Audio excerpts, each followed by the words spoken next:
Hello, friends. Lucy and I back for part two of finding a private label item, sourcing the private label item, creating the listing for it. And so today we're going to show quickly a software that I've been using that is just very, very interesting to me, robust. I had never heard about it until this year. I'm not even sure how long it's been around.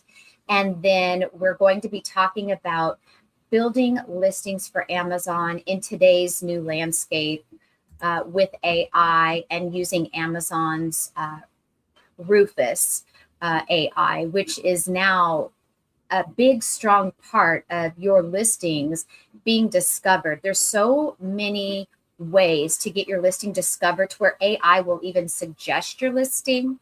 So you need to be compliant with these things if you want to be found. It's not required, but you should, because this is the new landscape, whether we like it or not. So we have to train ourselves with that.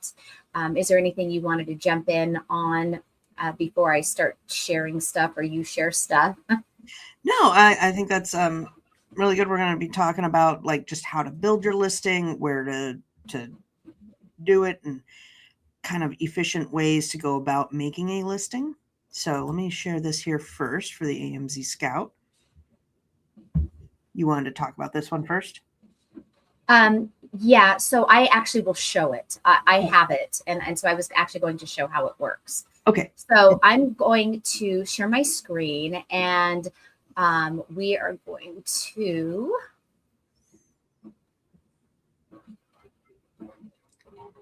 Okay. So, all right. Am I on Amazon here? Or is that what you're seeing? Yes. Okay. So this is called Amazon Scout. I do have an affiliate link if anybody should want to try it. I think it's very cool. So what I did, and it's running its AI portion of it, is I typed in hair perfumes because I know that is currently trending. I will show you how I got to this part. I had already pushed the button so I would have something ready to show you. So Amazon Scout has AI that is going to be scanning the product search that I entered, which in this case is hair perfume. It's kind of a new trending thing that I'm aware of. So it's giving us its AI breakdown analysis for hair perfume, and it's telling me the trend analysis that there's high demand for hair perfumes. It lets us know if these things are seasonal or not. It gives us insight on it. It gives us sales velocity, and this brand is really the leader of hair perfumes. There's not a lot of competition, and so it's giving us an example of their product. And it's estimating that they have had 47,000 units sold. How many variants they have. It's just giving us an entire breakdown of hair perfume. It gives us a listing quality score. I mean, it just gives us a wealth of information. So without reading down everything on here, I just wanted you to see how AI really breaks it down. Now, what it also does, it will give me on this tab a product insight. So then it's going to analyze still the hair perfume. It's not changing categories. And then the last tab is it gives us where we can improve on it. So this tab gives us its strengths, weaknesses, opportunities, and threats. It lets us know that it's analyzing it based off this popular product. And it says it has a high net margin of over 61%, indicating strong profitability. So we can see that a product like this would look good. Then it breaks down weaknesses.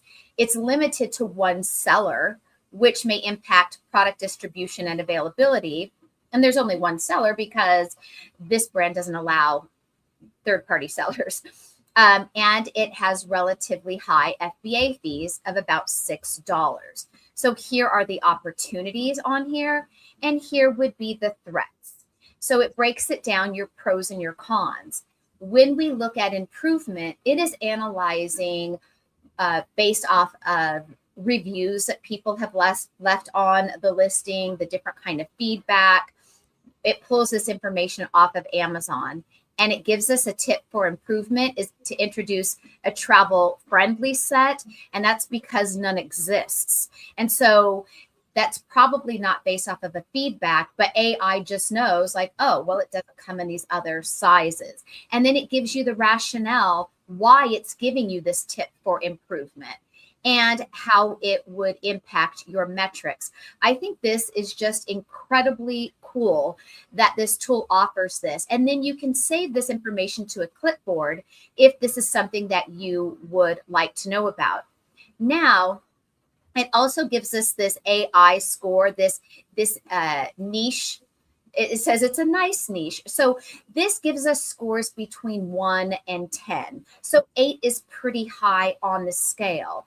Now, this is also part of the software, this box right here. And this AI niche analysis is where what I clicked in order for you guys to see what I just shared. Now, what it also does, if you are to the point where we're talking about today about building our listing, I can click on the button here that says best keywords. So any listing that you're working on, you can go to your competitors page, the different listings. And today's example is just hair perfume.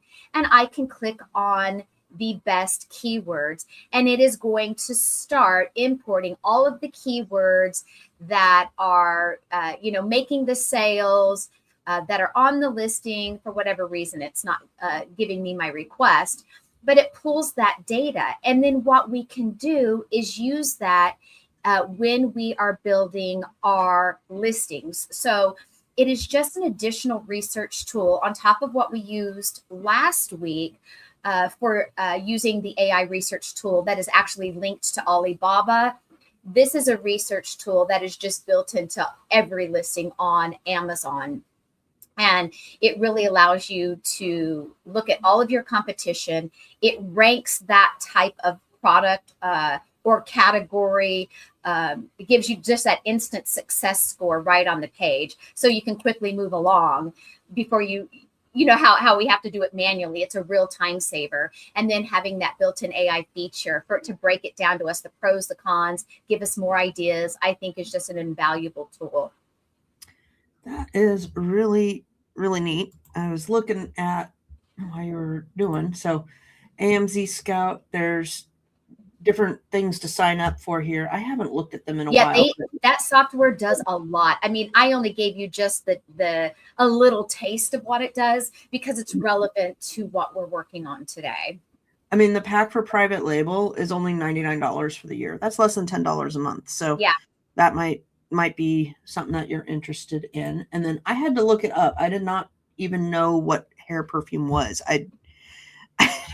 I bought a bottle of it just so that Kitsch brand down there. I bought a bottle of it, not because I was wanting hair perfume necessarily, but I know that it's very hot. It's very trending. And I wanted to see how is it different than real perfume, body spray, like what's it about? So I should have brought that downstairs with me because I actually have a bottle of it. And it's really body spray. I mean, honest to God, it is just body spray. And it smells really good. I mean, that brand smells really good. This is what is genius about a product like this, is it is only a portion of what standard body spray bottles come in. I can't think of the Victoria's Secret ones. And what's the popular body spray brand? Bath and Body Works. Bath and Body. It is nothing different than that. It is nothing different than that. All it is less. You get a lot less. You get less for more. And you pay about the same or if not more. And it's really genius. It is just a genius product idea. And that's all it is. I am just amazed. I think people at this point are just coming up with stuff to sell. I don't know. Okay, but I did want to pull this because I wanted to pick apart. There's two, we're going to get into building the listing here, but when you're looking at pictures, so we'll circle back here. There are two things that I love to have ChatGPT do. One is infographics and one is lifestyle image. And I had to write those down on my Post-it because I always am forgetting those words. Those words. I'll sit down and I'm like, what is that? I need that. Okay, so infographic is like this, where You have your product there, and then it has a couple of bullet points. And what I like to do is find a product similar to mine and then say, okay, use this picture as reference, and then here's a picture of my product, and I want 3 bullet points about, whatever it is. Maybe it's not beachy and serene fragrance, maybe it's, I don't know, roses and tulips or something, and it will generate you something very similar to this. Now, I do have, sometimes they come back and like the size of the product is wrong, or it's cut off, or sometimes you have to play with it a little bit, but it is really easy to have AI generate these types of infographics. Now, when I was doing product things, I'll say even 5 years, right before AI came out, Canva was my go-to. And even though Canva is a really great product, really great software to use, I love my Canva. I still am not like the creative person that can put this type of stuff together.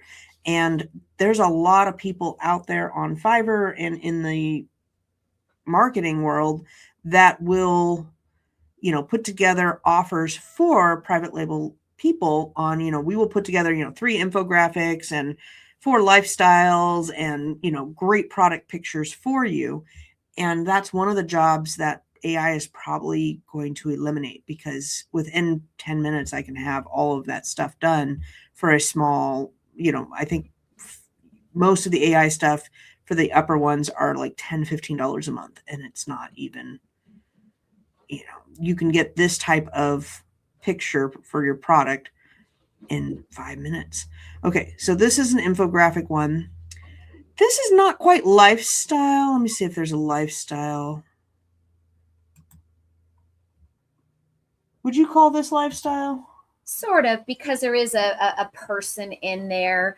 But generally, we relate lifestyle to if we are doing a pair of running shoes or a water bottle, and then there's a woman with her jogging outfit on in a park while having her water bottle in hand, or her running shoes on her feet.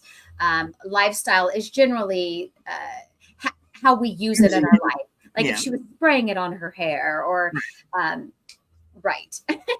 And I've done the lifestyle with the ChatGPT 2, where I've said, show me a picture of a young lady in mid-20s spraying this on her hair. And yeah, I actually have, I actually can show how I've had AI create images. I have that pulled up on my computer if you want me to share that. Sure. All right, so I did this for actually a class that I was working with. And I don't know if I've shared it here on YouTube prior, but I took a product off of Alibaba. It was a coffee grinder. And so now I'm using Google Gemini, which this is what the tool called Nano Banana. So, I mean, you could use ChatGPT. In this case, I'm using Nano Banana. So these 2 little photos here are what I uploaded to Google Gemini. And I told it, create a clean product photo rendering of this product to be used as the primary image on an Amazon listing. So as you can see, my little one here it was on a table. This one was already on a pure white background. And so it didn't have to do much, but it did kind of add this little shadow to it.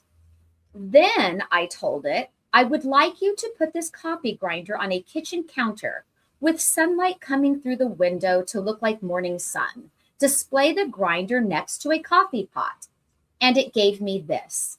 And I think that looks fabulous. Now, I could do something like this in Canva. It would never be as perfect because Canva doesn't allow me to say like angle something. It wouldn't quite create the correct sunlight. You see where it has correct shadowing, right, against these items. Yeah. Canva couldn't give me that. Canva also can't give me this perfectly done steam if the coffee pot image did not already have the steam. So it is much more superior than Canva. However, you would have to download this image, which you can, then upload it into Canva so you can have the correct pixel dimensions. So I do say that. Yeah, I do 1800 pixel by 1800 pixel is my settings in Canva for my images. But this image I think is beautiful. And so then I told it how you're talking about the infographics. I would like an infographic image for my grinder. Here are the Amazon bullet points for the information because I wanted to have as much information as possible. Now, if we drop this down, look at all the information I gave it, a lot. And it gave me this Jeez. infographic. Now I thought, this infographic is nice, but what if I want the background to be pure white and not have this cute little coffee bean and tan background that it gave me? Another thing with Nano Banana that can be superior to ChatGPT is it doesn't give you weird words. Sometimes ChatGPT starts to make up its own language and can have misspellings. So I do want to point that out. So I asked it to make it a pure white background, and it did. It kept everything the same, and it gave me a pure white background. It also kept true to the product, to the original image, which sometimes with AI, it can start to change your image. Now, Google Gemini did eventually change my item. It didn't stay true to form, but it took a few photos before it started doing that. Then I asked it, can you show this item being given as a gift?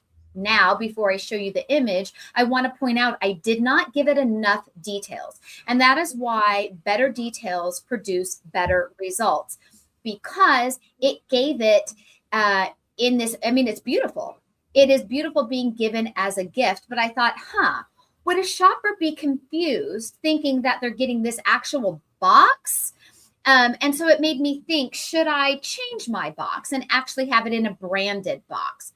So then I said, can you create a branded box for my coffee grinder? The brand name is Coffee Grind. Well, it did change the box a little bit, and it put Coffee Grind on it because I thought, well, maybe that can be my branding on my box, right?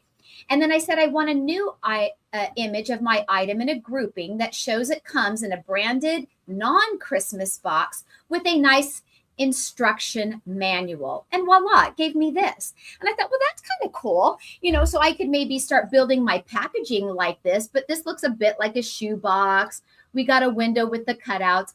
But if I had actually uploaded to Google Gemini my actual branded box and my actual pamphlet, it could make this image. And I think these images are fantastic.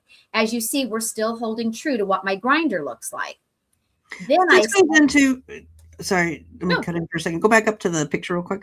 Yeah. This goes into when you're working with your supplier. Let's say that you have the idea for the coffee grinder, but you're not sure what kind of branded box. You could use this to create images on saying, this is kind of where I'm going with my product. Yeah. I want a book that kind of looks like this. I want a box that kind of looks like this. Yeah. And you can send these to your manufacturer to also have that made for packaging and branding purposes. I think these images are great. So then I asked it, can you make me a quadrant image explaining the features? Keep it simple. And so this is yet kind of an infographic, and it just gave me this little quadrant. And I wasn't specific to what I wanted it to do. And it's now taking previous information. It's now showing my branded box. It's deciding what is going to be best for me, right? Because I'm not really giving it instructions. I just want to see what's it going to do. And then I wanted it to make me a quadrant image of the different grinds and to keep the background pure white. So it gave me the different kind of grinds the machine could do. I didn't really love how cartoonish these looked because this looked like stones, right? Or something else, but yeah. Yeah, but I did like that it explained that this kind of powdery grind is ideal for espresso, or like this kind is ideal for drip coffee makers. So I did like that it broke down what type of coffee brewing these types of grinds were for. So I did like that. But then I wanted it to make me real coffee grind and not those SVG styles. But it couldn't quite do it. These now look like a chunks of chocolate. And these ones still kind of. So I thought I would have to give it more, I would have to get better at explaining, or maybe find images myself online and upload it and have it replace that. then I decided to ask AI. I went into ChatGPT and I asked it, can you please give me instructions for, this type of a outcome? And so you can also use AI to tell you what to ask it to give you what you want. So I said, I want a close-up, high-key studio photograph of the coffee grinder positioned at a 3/4 angle. Use a 50 mm lens perspective with a soft ground shadow to anchor the product. The background must be pure white. And there's more, like there's a little bit more instructions. And it gave me this. But if you notice, it's That's not right. missing the bottom Yeah. glass piece. Oh. You see, so it looked very true to form as to what it was, but I was like, hey, the glass little jar at the bottom is not there anymore. And that's where you have to be careful and sometimes start a new chat, re-upload your photo, and then kind of start again, because then it kind of starts forgetting the longer we chat with it. I also gave it this AI generated instruction about an overhead flat lay shot, right? And I thought this one turned out cool, but again, it forgot the glass bottom. But I have realistic coffee and I do have beans, but I also didn't want that many. I only need one. I'm only selling one. I don't need 5 of these, right? So it started to do its own thing. Yeah, it gets off. Also a AI instructions, and this one turned out good. But again, we've defaulted to that. We're just not giving you the glass jar anymore. So I liked this one for doing this because I can do this in Canva, but this takes me a long time to drag and drop my arrows, to manually type this in. So it did it much quicker and still continuing on with you don't get a glass jar. So those would be my tips in using AI to do your images, is pay attention to those little details and don't be afraid to just start a new chat, re-upload your image, and then start with those instructions, because the first part seems to always be correct before it starts what they call hallucinating a bit. Yes. And I mean, it's always good to play around with it, but I like going to my competitors and whoever's selling similar to what I'm doing and looking at what their graphics are and going, okay, they have, whatever, 6 graphics or 8 graphics, and they have these features or those features, because they have already, I mean, the proof is in the pudding. They are already selling thousands of units a month. And so they already know that this combination works. And then I will take their images and I will take my product and I will say, I need something similar to this, highlighting whatever features. Now, I do want to say, I don't know where the bar is right now, but if you are trying to use product pictures to get ungated or to get brand registered, etc., do not use AI generated pictures, because there are reverse ways to figure out that it is an AI generated type of picture. It's one thing to kind of show the lady spraying her hair, as a marketing thing for your customers.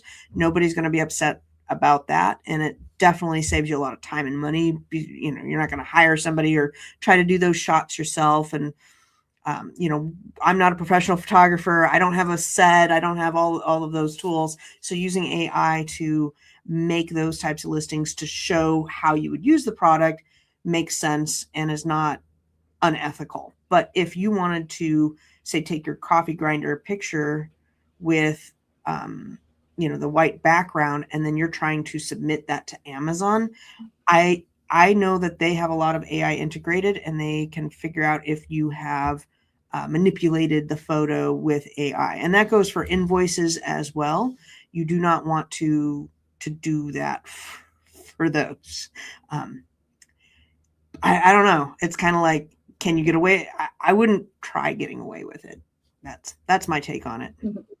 Hey, and I do want to shout out, because I am trying to get better at remembering to ask you guys, if you're liking this content, please hit those thumbs up on our channels, because it does help us on YouTube, and for YouTube to know that what we're talking about is helpful. All right. Yeah. Don't forget to do that. That helps us out. I like likes. We talked about pictures because pictures sell your product. Let me tell you, if you have a crummy picture, it doesn't matter if you have all the SEO in the world, you're not going to get any sales. Now, in order to get those pictures in front of your people, we've got to have a good listing. So I want to talk about this one real quick. This is a dino plushie, weighted dinosaur plushie thing. Weighted stuffed animals were hot for like a hot minute, and it's one of those things that the market is now flooded. And so when you're looking at products like that, like hair perfume or, weighted animals, I don't see them as very long-term type of products to sell. You're going to have that peak of sales during the hype, and then it's going to kind of fall off. So think about that when you are getting ready to order 5,000 or 3,000 dino plushies or however many hair perfumes, etc., that you are going to be doing. That now that it's been a couple of years, there's so many weighted dino plushies that it's hard. The market just gets saturated and it's harder to sell. I was going to say this is more, what do I call it? Lifestyle image, where you're actually showing. And then this is infographic. So this guy that I worked with, he's no longer selling, and he was quite upset because his listing got hijacked. And this is one that I helped him with, and anyhow, he was really irritated. A lot of people go to Alibaba and they see, oh, I can get this dino plushie for whatever, $5, and it's selling for $20, and I can jump on this listing. There is certain things around that are true and that are not true. And it's important to know when you're building your listing, the foundation of your listing, we're going to talk about for just a hot second here.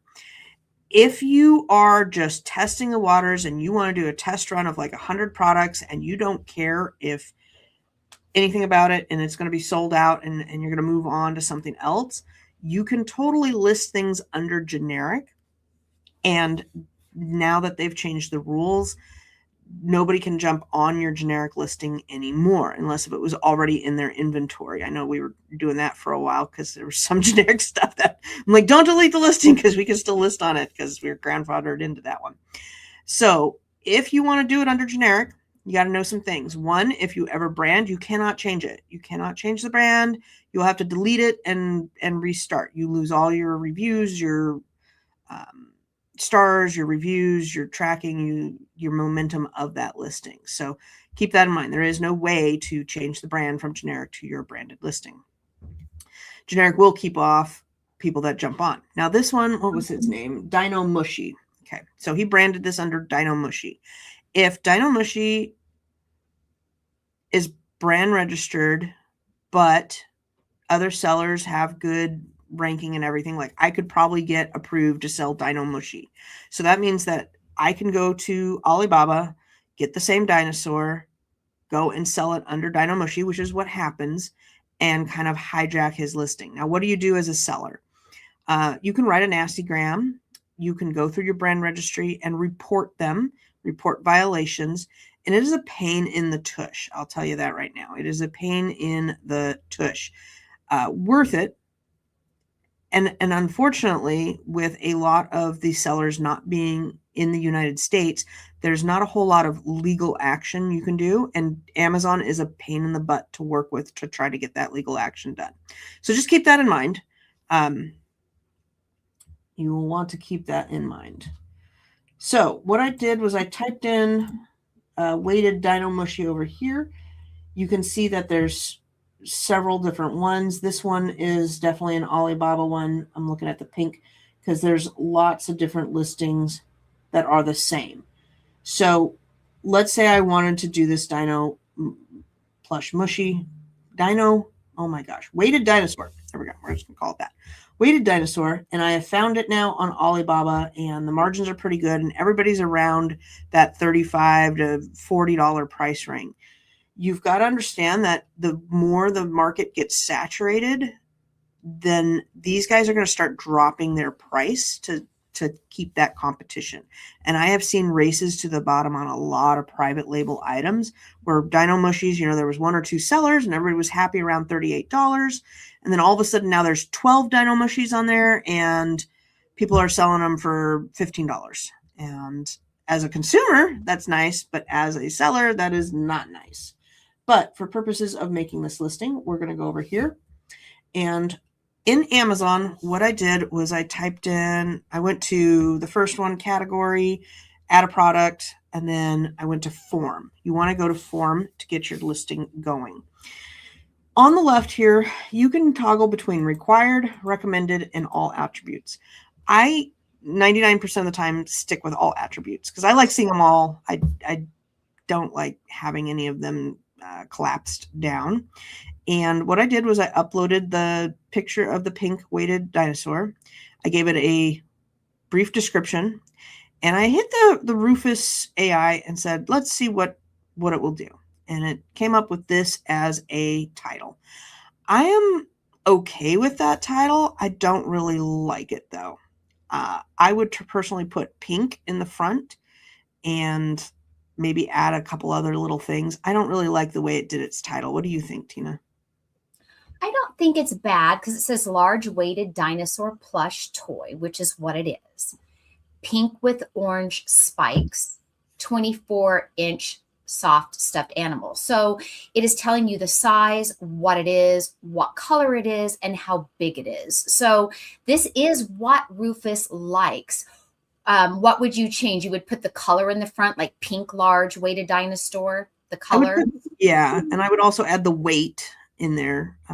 Yeah, see, I would probably put dinosaur plush at the front. Yeah, dinosaur plush. Because I figure if somebody's searching, they're searching for a dinosaur plush specifically, that's what they're going to type in. So I would probably put dinosaur plush at the front personally. I would put stuffy in there too, because a lot of kids call their little toys stuffy. Yeah. This is where you're gonna use the tools that will extract the keywords that are making the sales. Yeah. Exactly. Now, a couple of things about titles. They have really cracked down on not duplicating the same word in the title. Mm-hmm. So you wouldn't say large weighted dinosaur plush, pink plush with orange spikes. That second plush word in your title is going to get you flagged, and then it becomes suppressed, and then you got to go in and fix it, which I had to do this week. All right. So we generated that. Oh, okay. That's what that is. I don't know. Now we've got the product type. This is another spot that kind of hangs up people. This is going to be classified as a toy. There was a point in time where you could maybe get this under the nursery item as nursery pillow decor to bypass the toy compliance paperwork. I would never do something like that. And now you're pretty much going to need to get toy compliance paperwork. They have really cracked down on that, I would say mostly in the last Q4. And this is something you need to talk to your manufacturer about. Don't go to Amazon. Don't think you're going to bypass it. It will get reclassified. It will get reclassified into toy. And then once you are reclassified into toy and it says you need compliance paperwork, there's two options. You either submit the paperwork or you apply for an appeal. You appeal it. The appeal is hard to get. I've been successful so far, but you really need to have a good case for it.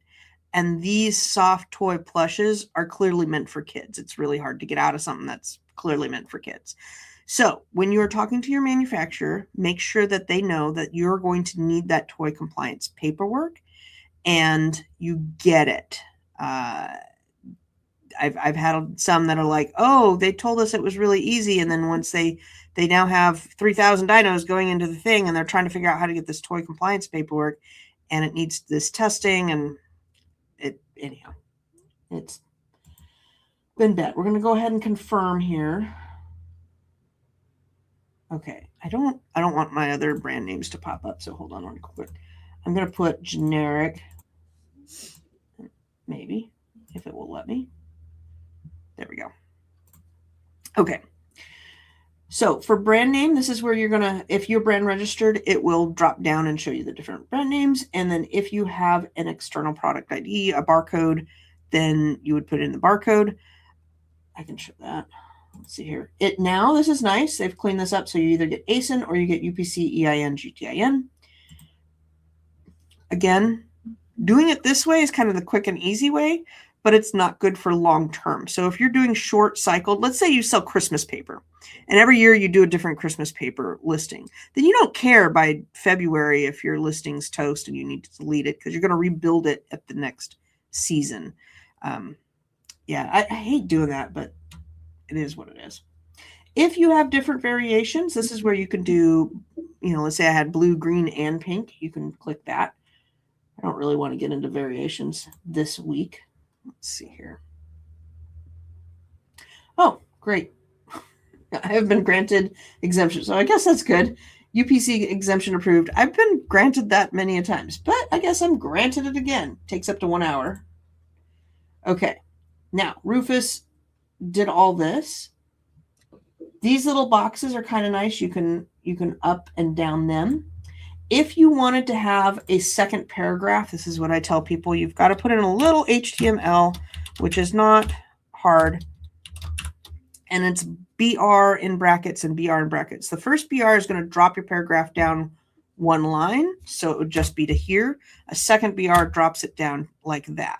So then you can put in your second paragraph. Now, if I didn't have these BRs in there, then when you go see your listing, it will look like that. So keep that in mind. That's pretty much the only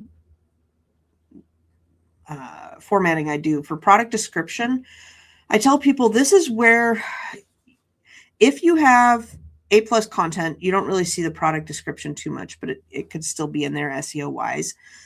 You want to answer questions down in here and put as much keywords as possible. I love building out 3 paragraphs or bullet points in this area where it will put the dimensions, the weight, all the specs to it, especially if you're doing anything like this weighted thing. We're going to need to know, what is the material? Is it machine washable? Is it allergy friendly? What's the weight? What's the size? What's the dimensions? All of those things you want to put into the product description so that your customer can get those answers questioned. Now, and get those questions answered. It was a dyslexic moment. Yes. All right. Now, the bullet points, I'm going to go back over to this one. Let me pick a different one. Let's go on to this one. All right. This is where your bullet points show up. So right here, and this is where a lot of people are going to make their buying decision. They've looked at your pictures. That's exactly what they want. Now they're going to go in here, and whatever, again, question needs to be answered, but in a succinct format. So if I'm looking for a dino plushie, I want to know about the allergies, the weight, the size, is it machine washable, etc. So we can see here, this is cotton filled with beads, huggable, 3.5 pounds, great gift, multifunctional, etc. When we get down here, see how the product description is kind of overlapped with the A+ content. This is where you can build out more and really, really beef up those keywords. For your pictures, when you're building your listing, you can have your pictures ready to go. You need at least one. It needs to conform to their guidelines. You can click on the guidelines to go find those guidelines. If you add the pictures right when you're making the listing, they will show up right away when the listing goes live. If you just added this one and then the listing went live and you're like, oh, I want to add like 6 more, sometimes it takes a little bit longer to load and or overnight. So keep that in mind. Now we're going to go to product details. Basically, you're going to go through all of these. And what I like to do is clear all the red marks first. And this is another one. When you are building your listings, I like to keep kind of a Word document going of all the verbiage I'm going to do. So I will copy and paste and build out my description, my bullet points, etc. And then when I'm building my listing, I go through and I get all of the red stuff cleared, because the last thing you want to do is clear all these easy reds and then have something that's a game changer pop up. And you've spent, 2 hours filling in all of the details in here. I get people that do that a lot. They're like, oh my God, I spent an hour building this, and then now I can't do it because I need something that's not there. Boy, I don't know if we can get it to go on this one, but we'll see. All right. Customizations. If you do custom embroidery, like let's say you're going to put the kid's name on the dino, that's where you would go through this. It's like a whole nother rabbit trail we won't go down today. Target audience, children. If you have children in here, you will get the toy compliance, period. That's another flag.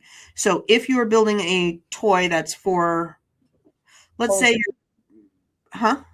like for old, like think of it if it was a board game for adults, you want to make sure that it has that it's for adults and it's not a child's game. Exactly. If it is for children, you have to get the toy compliance. There's really no way around it anymore. Right.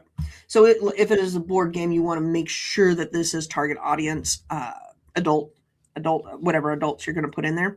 Because when you go to do your appeal, you can say that my target audience is adults. And you also cannot have children, kids, school, any of those words in your listing. Or you'll get flagged. Yes. All right. What I tell people is if it makes sense, fill it out. You have to fill out the red stuff, whether you like it or not, the red boxes. But all the other stuff, you can come back into your listing and update this. Okay. So I will go through and do all the red stuff with them. And then once it's published, then I'm like, okay, now we can go in and do some of these other boxes that would make sense for your listing, but are not required.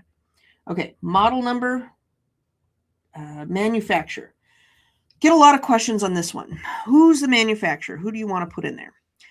If you are a private label person, and let's say this is Tina's Dino Plushies, and you know it was manufactured out in China somewhere, you can put the Chinese manufacturer in there, or you can put Tina's Dino Plushies.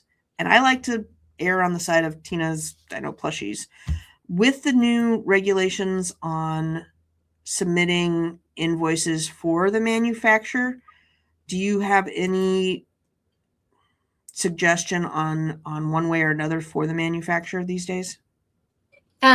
Generally, if you are a brand owner and a registered brand, you want to put your name in there. That's the most common practice, because if you actually put the factory in which it is made, skilled Amazon sellers, when they are trying to figure out where you had it made, you just handed it to them on a silver platter, because that is on your Amazon, that is facing on your Amazon listing. So you can look at an Amazon listing, see who the manufacturer is. So if you put, XYZ factory, in China, then they can go to that factory and copy you, or, get it made where you get it made. So I generally suggest, if you're a registered brand, to put you as the manufacturer. Okay. I would say that too. I have not had anybody, because when you go to brand register, you have to submit an invoice of from your manufacturer. And I haven't had any denied with that. So that's pretty good advice still. Okay, generic keywords. This is probably the most important part next to your title, description, bullet points, generic keywords. It is sometimes called something else besides generic keywords. It's generic keywords all the time now. It used to be called something else, but now it always says generic keywords. Nice. It was category based for a long time. Okay. Anyhow, in this place, do not put commas. Do not put colons. Do not duplicate your words. Please, you only get 250 characters. Use them strategically. And I see a lot of people that do this. They're like, weighted dinosaur plush, dino plush, weighted dino. And I'm going, okay, A, capitalization doesn't matter. And B, you've just copied and you've done dino twice and weighted twice, and you've totally messed it up. So, or not messed up, but you don't need to. You're wasting your keywords. So all the obvious ones you're going to put in there. Weighted dino plush and everything around weighted dino plush. Plushie, weighted, kids, children. Then think outside of the box. I would put birthday present for her, Christmas present, or, Christmas presents words related. And then also Why would somebody want a weighted dyno? Is it because they're having trouble sleeping? Is it anxiety or is it anxiety? Is it a stress reducer? Is there any medical reason why? And also, if a kid has had some reason to be in the hospital, like those types of reasons. Because if I'm going to go visit a kid in a hospital, like I'm going to bring them something, right? And you want to target those shoppers. So think outside the box. You don't have to add all these in right now. Definitely come back to this because you'll change your mind. You'll get more information. You'll think of other things. Like there's a lot of work that goes into here. And that's why I'm like, fill out the red ones first and then go back and fix it up, because you're not going to hit this 100%. This is like a rough draft, and you're going to make several drafts. You're going to be modifying. I'm modifying the same listings that I've had for 10 years. So keep modifying it. We have a question here. Amazon approved. What about school bundles with paper, pencils, etc.? Yes, you will. Hey, April from Canada. Nice to see you. If you have lunch bags, pencils, pencil bags, anything related for children now is getting flagged with toy compliance, children's safety. Yeah, I know that I have some art supplies that are that's where I've gotten out of the toy compliance. For mostly America, I have trouble getting them out of toy compliance in Canada. Just FYI, I don't know. Canada seems to be more particular. They're stricter. Yeah, Canada seems to be stricter on accounts I work with too. If you can prove that the school supplies are targeted for over 14 and or adults, then you can sometimes get those appeals to work. And that's where I did. I'm like, my craft things are not for children. My target audience is adults.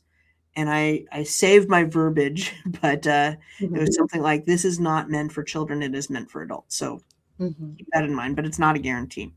Okay, so we're going to put this Tina's Dino plushies for today. Age range. We're just going to put children. I can't remember if you have to put a date. Is it going to bug it? No. It'll pop up red if you do it wrong. Now, because I use the AI, it's already filled out a lot of these things. Part number. This is where people are like, I don't have a part number. It's a freaking Dino plushie. What? Ape one up. This is where it's like free CEO, or not CEO, SEO. So I'm going to do pink Dino plush. Sub-brand. That's not required. Yeah. This is where theme, I'm going to come back in here. I want to put in maybe some other themes. I can't think of any right this second. I have a listing. Let's see here, April. I have a listing that I want to change the title slightly. Yeah, you can change the title all day long. Finish type. Okay, unit count. This is going to be 1, and it's 1 count. Now, let's say it was ounces or something. Oh, it won't let me do it for this. But if you have a product listing, like when I do Bath and Body Works stuff or any sort of gel, you're going to have either fluid ounces or regular ounces. You're going to need to do that. And that would be like, so let's say you had 16 ounces, you would do 16 fluid ounces here. For manufacturer age in months. Now, this is weird, and I often have to look it up, but I do what I ask the robots. I say, how many months is a 99-year-old person? And I put that in. I can't remember what it is, but it was a lot of months. But we'll just do 999 and the minimum. Yeah. Let's do 36 months. So 3 years and more. I have no idea what weighted Dino plushies need to be. Okay. So we've cleared all the red. For offer, we're going to clear this out pretty quick. If you are not ready to list this right now, you're going to put 0. Like, I don't want it live. The listing will be there, but nobody's going to be able to find you. That's why I tell people this allows you to look at the listing, but there's no active ones available. If you are doing custom, let's say that you're doing custom and it takes you 5 days to get it embroidered, or you need some extra handling time of some sort, you're going to put that in there. Your price. Oh, pricing. Okay, guys, don't overthink this because you can change your pricing all day long. Like you change your pricing. But the way it looks on Amazon, if let's say this dino plushie is $19.99 and the MSRP is $24.99, but my price is $19.99, and then I have it on sale for $15.99. That's where you're going to get those prices with the slash and the discount. The caveat there, though, is, and they changed this, I don't know how long ago, but they changed it. You have to have so many sales at the 24 or the 19.99 to show that slice out and then have the lower price. If you don't have record of it actually selling at that price, it's just going to show at the cheap price. So, keep that in mind. You can have, I don't ever do my minimum and maximum seller. I don't either. I don't care because I repricers and I manually do it. Sale price, if you wanted to put in a sale price, then you need to put the start date and the end date. A lot of people launching products are going to do that. They're going to put that my price is $19.99, the list price is $29.99, and they're going to put in a sale price so that it looks like it's on sale to kind of get those new launches. All right. Item condition, you can only sell these category new, but if it was books, you'd have used, like new, etc. For product tax code, I don't really even do this. I would just let it default to, I leave it like that. I default it to minimum order quantity, maximum order quantity. This only time I ever use this setting is if you feel that your competition is going to mess with you. And that happens every once in a while where you have somebody that's evil out there that is like, oh my God, I'm selling dino plushies too. Well, I'm going to buy 200 from you and then I'm going to return them. And then you're like, wait a minute, this person's being a jerk to me. What happened? And you may want to put that in there. Other than that, the other time I have is I have a private label merchant fulfilled seller, and the max they can fit into a box for shipping economically is 3. So they put the max order as 3. So you have to order 3 at a time because that optimizes his shipping for this large like weed whacker thingy. But that's the only other times I use that.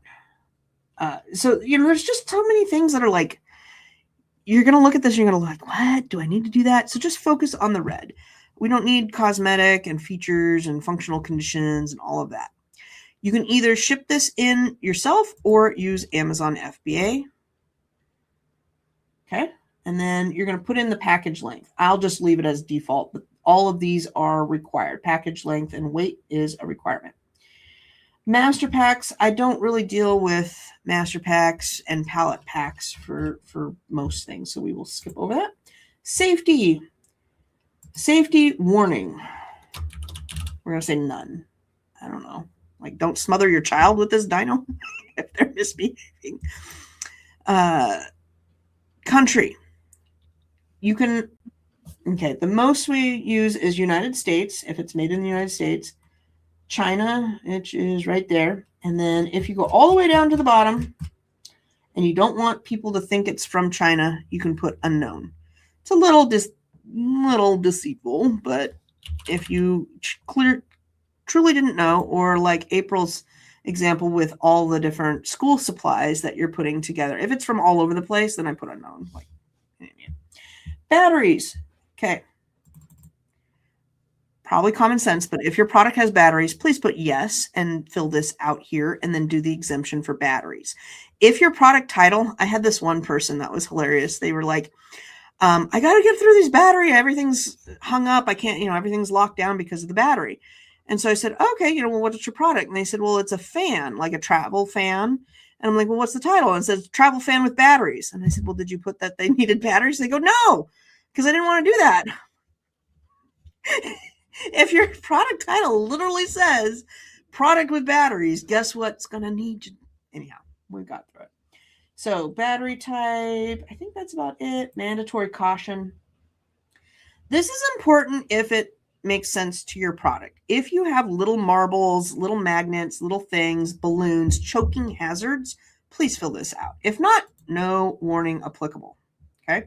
Then we've cleared all the red. You can see up here, we have now cleared all the red. This is where I would go ahead and hit the submit button.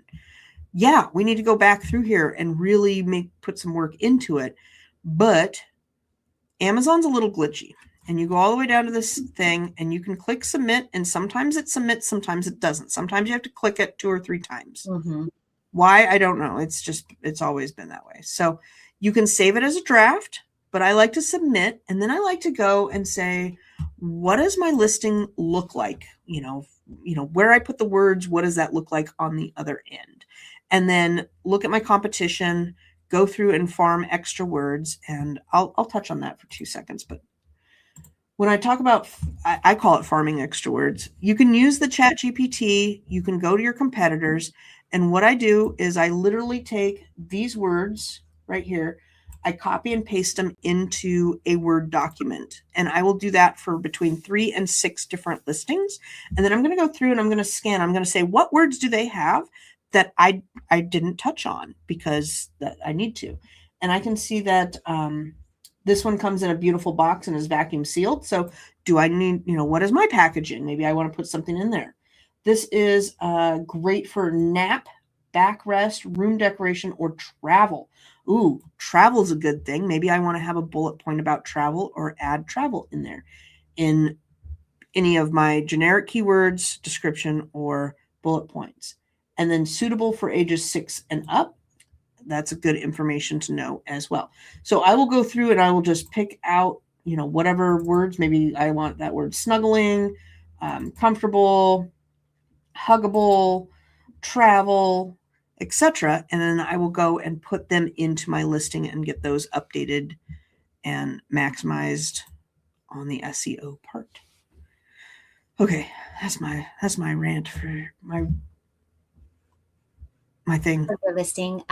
The only thing you left out that I would add in, and I know I made a doc about it. We don't have to share it today because we don't really have time. But if you could pull that listing back up, the one thing that I want to touch upon is the AI aspect of the listing. Now, of course, Lucy used Amazon's built-in AI, which is Rufus, to help with the listing. But additionally, right below this dinosaur, we see the little orange and blue icons that say Ask Rufus. So Rufus is already defaulting to the most common things that somebody would ask. Is it machine washable? What age range? Can it be used as a decorative pillow? Those are the top 3. That information should be in your bullet points.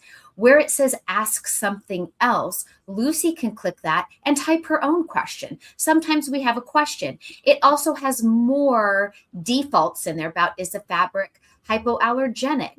And it's going to answer you based off of what is in the front end and the back end of your listings. So this is where you can look at your competition and look at what Rufus is pre-defaulting or what are common questions, because today's shoppers are using Rufus because they may be on the main page of all the stuffed animals and Rufus will still appear on the side. So shoppers may be talking to Rufus, as people are getting more and more using the AI, saying, I'm looking for, a pink dinosaur plush that's meant for a little girl that's only this, but whatever it is they're typing in, you need to have the answer to those questions in your listing because that is what actually helps you to rank for it. And not only that, you can't repeat words up here, but I look at the words up here too for like to beef up the title, because that title was a little bit on the smaller side keyword wise. And I would want to put in there, kid's birthday, probably, the pink, etc. And hypoallergenic, machine washable, if that makes sense. And that is a big key, big part of your listing, put it in here. If not, you definitely want it in your back end. You want it in your bullet points. You want it in your description, etc. I tell people this, when I first look at because people pay me to pick apart their listing, and I'm like, okay, are you ready? Hope you have thick skin. And there's so many times where I'm like, I'm buying a kitchen gadget. I don't know if it can go in the washing machine. And I tell you right now, if I can't answer my question and I'm only going to dishwash things, I'm on to the next product. Like, I'm not going to sit there and give you feedback. I'm not going to spend any more time on your product. I'm going to go to the next one. There's 2 Price is also very important. You know, you want to keep within the price range of your competition, but you need to answer those questions in there or people just move on. I cannot say it any more clearly there. And then I was going to talk about A+ content. We'll probably have to make like a whole thing on A+ content. Yeah, that will like be a on whole another. thing. Yeah, there's so many things to cover, and that can definitely be on another topic. And I also want to teach about how to get your listings discovered to shoppers that are literally using ChatGPT to find inventory. We ran out of time for me to touch upon that today, but we can touch upon it. Yeah, no, it's fine. There's just so much that can be involved and so many new changing things. So definitely we can cover that on the next one. Perfect. Yeah, we've got a lot to do, but this so far we've gone over you know how to find your product. So now you've got your product and you've mocked up your listing. And then the next part, which is going to be next week, is now we've got to get that listing made so that we can get it what we need to the manufacturer and get the manufacturer to send the product to Amazon. And that's what we will talk about next week. Okay, cool. All right, you guys. Well, thanks so much for watching, and we'll see you next Sunday.